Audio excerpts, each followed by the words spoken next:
지하철 입구나 사람이 많은 곳에서 광고 전단지를 배포하는 분을 만날 때가 있죠. 그분들의 행동을 눈여겨보신 적 있으십니까? 그분들의 목적은 자신에게 할당된 그 광고지를 빨리 사람들의 손에 넘겨 없애는 겁니다. 그래서 사람들과 얼굴을 마주치는 것보다는 사람들 손에 전단지를 전달하려는데 더 신경을 많이 써요. 하지만 사람들은 그렇게 열심히 전단지를 주고자 하는 사람을 외면합니다. 관심도 없고 무신경하게 지나쳐버립니다. 왜냐하면 그건 지금 나와 아무 상관도 없고 받아봐야 나중에 쓰레기통에 쳐넣어야 할 것이기 때문입니다. 여러분, 2025년 청사년 첫 주입니다. 말씀이 하나님이신 것을 믿으시면 아멘 하시기 바랍니다. 오늘 저와 여러분이 은혜 나눌 말씀은 사도행전 3장 1절부터 10절까지를 본문으로 한 내게 있는 것입니다. 오늘 본문 속에 구걸하던 지체장애인은 모두의 무관심, 무신경, 수거 대상, 쓰레기 대접을 받았습니다. 괜히 관심을 갖거나 눈이 마주치기라도 하면 잘 걸렸다 싶어 돈을 더 달라고 달라붙을까 싶어 아예 모르는 척, 못 본 척 지나쳐버리곤 합니다. 전도해 보신 분들은 아시겠지만 우리가 전도할 때도 이런 반응이 적지 않죠. 괜히 친절하게 해줘봤자 나중에 또 오고 또 괴롭힐 것 같으니까 처음부터 무시하거나 반응하지 않아요. 이런 무시와 무반응, 무관심 속에서 사는 인생은 실로 안타깝고 심지어 비참하게까지 느껴질 수 있죠. 그런 인생을 오늘 본문에서 보면 40년이나 넘게 고통받던 지체장애인으로 살고 있었어요. 성경에서 40이라는 숫자는 하나님이 시험하시는 때와 관련이 있습니다. 모세가 시내산에 오를 때도 40일 주야를 기도했고 이스라엘 광야에서 40년 동안 훈련을 받았습니다.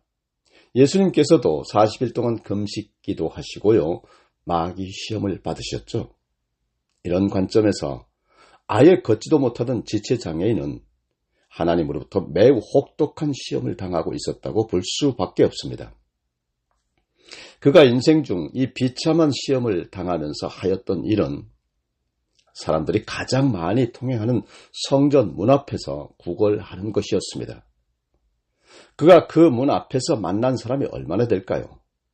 하지만 그와 실제적 관계가 있는 사람은 아마 하나도 없었을 것입니다. 단지 하나님께 나아가기 전에 조금의 자비심을 보이고 싶고 자신의 마음에 만족을 주고 위로받기 위해서 몇 푼 돈을 쥐어주는 것이 고작이었을 뿐입니다. 그런 사람들 사이에서 오늘 예수님의 2명의 제자들이 등장하는데요.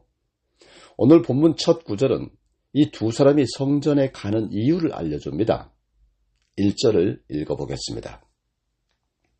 제9시 기도 시간에 베드로와 요한이 성전에 올라갈새. 여러분, 베드로와 요한은 기도하러 성전에 갔죠. 예레미야 때부터 성전은 만민이 기도하는 집으로 인식되고 있었어요. 예수님도 성전 청결 사건을 통해 이 점을 강조하셨으니까요. 그런데 기도하러 가던 이 두 사람 앞에 나면서부터 못 걷게 된 사람을 사람들이 들쳐매고 와서 성전 들어가는 문 입구에 내려놓습니다. 그러자 이 사람은 여태까지의 습관처럼 구걸을 하기 시작해요. 마침 성전에 들어가던 베드로와 요한에게도 구걸했습니다. 아마도 그 지체장애인에게 그 두 사람 베드로와 요한은 선량해 보였거나 혹 자신에게 관심이 있어 보였을지 모릅니다. 아니면 습관적으로 그 문으로 들어가는 사람들에게 손을 뻗어 구걸했을 수도 있어요. 그런데 그 두 사람이 갑자기 가던 길을 멈추고 자신을 바라봤어요. 4절에서 주목하였다는 말은 목적을 가지고 상대를 응시하는 것을 말합니다. 그리고 자기네들만 주목하여 본 것이 아니라 지체장애인에게 자신들을 보라고 명령까지 하는데요. 말을 걸면 마치 무엇인가를 꼭 준 기억이 있었는지 5절에서 그는 무엇을 얻을까 하고 바라보았다라고 기록했습니다. 하지만 그런 그의 기대와는 달리 자신을 보라고 한 사람은 돈이 없다고 하면서 이상한 말을 합니다. 6절입니다. 베드로가 이르되 은과 금은 내게 없거니와 내게 있는 이것을 내게 주노니 나사렛 예수 그리스도 이름으로 일어나 걸어라. 여러분, 돈을 구걸하는 사람에게 나는 돈이 없다라고 말하는 것처럼 비극적인 일이 어디 있습니까? 자신이 바라는 것을 가지고 있지 않은 사람을 바라보던 그 사람 심정은 오죽했겠습니까? 시장에 가면 꼭 계시라고 하는 것을 아시죠? 첫 손님을 잘 만나 물건을 잘 팔아야 그날 하루 운이 좋아진다고 하는 생각을 가지고 있는 거예요. 그런데 베드로로부터 그런 말을 들은 사람은 계시부터 재수 없다고 여기지 않았겠습니까? 아무것도 없는 주제에 왜 날 불러서 보라고 한 거야 이렇게 소리라도 치고 싶지 않았겠습니까? 사람 놀리냐고 버럭 화를 내고 싶지 않았겠습니까? 그런데 이 사람은 그런 성품의 소유자는 아니었습니다. 베드로가 하는 말을 끝까지 다 듣고 있었거든요. 오늘 본문에 의하면 그 사람이 그런 반응을 하기도 전에 베드로가 주도적으로 말과 행동을 하고 있습니다. 6절처럼 나사렛 예수 그리스도 이름으로 일어나 걸으라고 말하는 동시에 그 사람의 오른손을 잡아 벌떡 일으켜 세웠습니다. 어찌 보면 지체장애인의 의사와는 전혀 상관없이 말하고 행동한 것입니다. 그런데 바로 그때 그 지체장애인의 발과 발목이 힘을 내어 순식간에 그가 뛰었습니다. 8절을 보면 이 사람은 제일 먼저 뛰었고 선 다음에 걸었다라고 했습니다. 그리고 성전으로 들어가면서 걷기도 하고 뛰기도 했다고 기록했습니다. 여러분, 그의 행동이 눈에 그려집니까? 그는 앉은 자리에서 팔짝 뛰어 일어선 다음 걸어 다녔던 겁니다. 심지어 뛰기까지 했어요. 그러더니 하나님을 찬양했습니다. 그를 알아본 사람들은 그 사람이 걷는 것과 하나님을 찬양하는 것에 깜짝 놀랐습니다. 걸을 수 없던 사람이 걷고 있었고 구걸하기 위해 성전에 있었던 사람이 하나님을 찬양하고 있었기 때문입니다. 사랑하는 성도 여러분, 하나님은 예수 그리스도의 이름으로 이렇게 놀라운 기적을 행하시는 분이십니다. 오늘 본문에서 베드로는 예수 그리스도의 이름으로 일어서지 못하는 사람을 일어나게 하는 기적을 행했습니다. 베드로는 그에게 값싼 동정이나 돈 몇 푼을 주지 않았습니다. 세상이 주기를 원하고 받기를 원하는 은과 금은 그에게도 없다고 솔직히 인정하고 그럼에도 불구하고 예수 그리스도의 이름으로 그가 간절히 바라던 기적을 콕 집어서 행했습니다. 베드로는 자신이 가지고 있는 것이 무엇인지를 제대로 알고 있었습니다. 바로 예수 그리스도의 이름입니다. 그 이름의 능력입니다.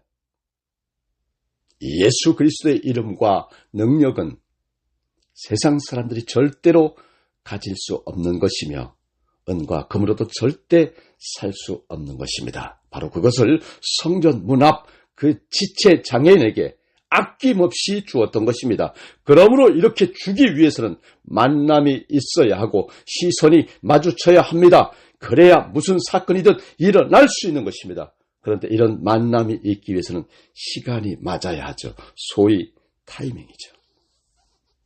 오늘 본문을 보면 베드로와 요한은 기도 시간에 맞춰 성전에 올라간 것을 볼 수 있습니다.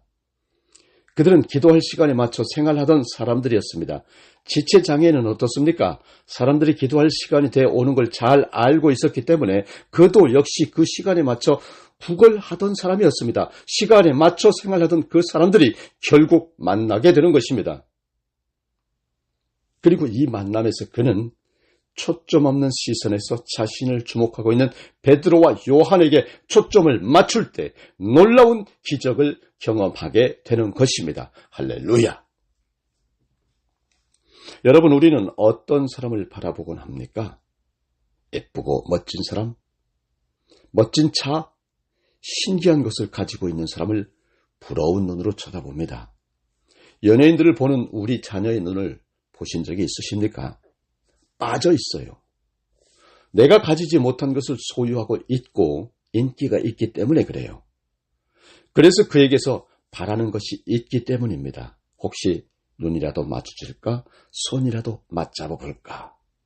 본문에 지체장애인은 왜 베드로를 쳐다보았습니까? 그에게서 무엇이라도 바라는 것이 있었기 때문입니다.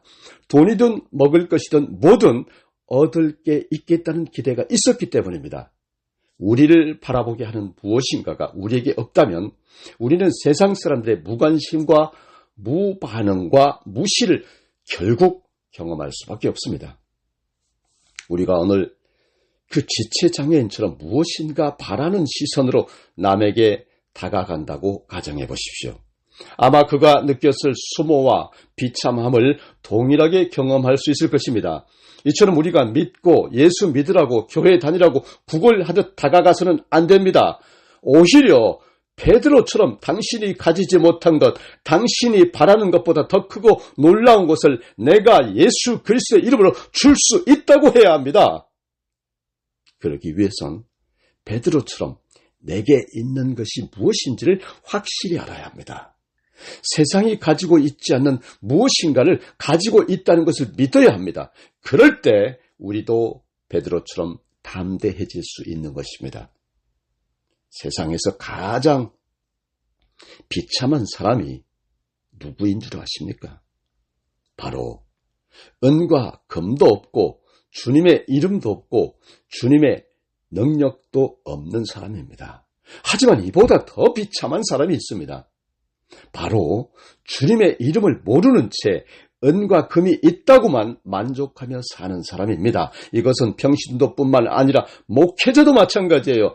자신의 몸 안에서 역사하시는 예수님을 잊어버리고 오로지 눈에 보이고 자신의 손으로 만져지고 붙잡을 수 있는 돈과 명예와 권력에 취해 있는 사람이 얼마나 많습니까? 돈이면 다 된다는 생각 때문에 그들은 예수님을 찾지도 않습니다. 정말 불쌍한 인생 아닙니까?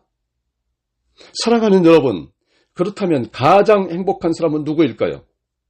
그것은 바로 은과 금은 없지만 자신이 가진 것이 무엇인지를 제대로 아는 사람이죠. 그리고 그 있는 것으로 남에게 줄 수 있는 사람이 진짜 행복한 사람인 거죠. 어떤 분은 은과 금도 있고 예수 그리스도도 믿는 것이 좋지 않을까요? 라고 묻습니다. 여러분, 하지만 이 세상 부귀영화와 예수 그리스도를 함께 소유하기란 쉬운 일이 아닙니다. 엄청난 은혜와 특별한 사명이 있어야지만 그런 일이 가능합니다. 예수님도 말씀하셨듯 만몬과 하나님을 함께 섬길 수 없기 때문이에요. 우리가 잘 알듯이 우리가 조절할 수 없는 부귀영화는 우리 안에서 역사하시는 예수님의 능력을 상실시키고 망각하도록 하고 교만에 빠지게 만듭니다. 여러분, 은과 금 없다고 안타까워하지 마세요. 주님은 그 은과 금으로 살 수 없는 생명을, 건강을, 가족을, 믿음을, 행복을 우리에게 주셨기 때문입니다. 여러분이 지금 가진 것이 무엇입니까? 나의 건강, 나의 가족, 나의 믿음, 나의 재산, 나의 웃음, 나의 재능, 내게 있는 것을 누군가에게 나누어 줄 수 있을 때 정말 행복한 사람이 될 수 있는 것입니다.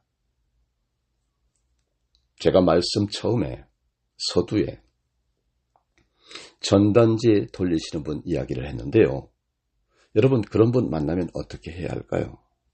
반갑게 인사하고 그 광고지를 받아주고 손도 잡아주고 웃음으로 답해야 하지는 않을까요?